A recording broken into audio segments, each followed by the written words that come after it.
सबसे पहले आप इनके विचार सुनिए। और तुमने बहुत सुना होगा इस चीज को कि बीजेपी हिंदू और मुस्लिम करा रही है। क्या सच में बीजेपी हिंदू मुस्लिम करा रही है? चलो इस बात को छोड़ो। 1990 में कश्मीरी पंडितों का जेनोसाइड हो गया। कौन करा रहा था हिंदू और मुस्लिम उस टाइम? उसमें तो बीजेपी पैदा भी नहीं हुई थी ढंग से। 10 साल ही हुए थे और कश्मीर में तो बीजेपी का नामो निशान ही नहीं था उस समय। चलो ठीक है, 1947 में देश का विभाजन हिंदू और मुस्लिम के नाम पर कर दिया गया। कौन सी पार्टी थी उस समय? बीजेपी तो शायद पेट में भी नहीं होगी किसी के। कौन करा रहा था हिंदू मुस्लिम? 1946 में मुर्शिदाबाद में जेनोसाइड हो गया हिंदुओं के साथ। कौन करा रहा था हिंदू मुस्लिम? अब आते हैं फैक्ट पर। तो 2023 की इंडिया हेट लैब की रिपोर्ट, ये है उसका डेटा। आप देख, तो सबसे पहले देखिए ये उन पार्टी और संगठन के नाम है जिन्होंने हेट स्पीच दी है, और इसमें 2-3 बीजेपी लीडर्स भी हैं। और इसके अलावा ये जो पार्टियों की लिस्ट मैंने दिखाई, पार्टी और संगठन की लिस्ट में दिखाई, इसमें बीजेपी पार्टी का भी नाम है।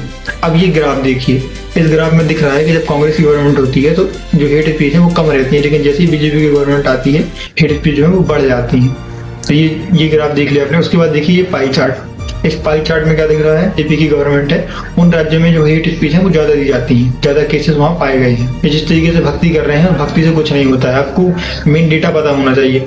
और इनकी एक बात को और मैं अच्छे से क्लियर कर दूं, जो बात ये बोल रहे हैं कि जो गवर्नमेंट है, और एक बात इनकी और ये बोल रहे हैं कि जो पुरानी जो गवर्नमेंट थी, मतलब कांग्रेस की गवर्नमेंट थी, उसने ये गलती की, वो गलती की।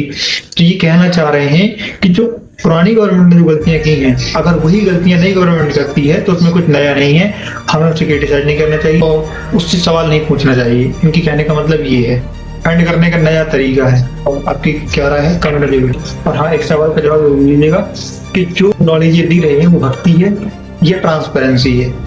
इस सवाल का जवाब जरूर दीजिएगा। धन्यवाद।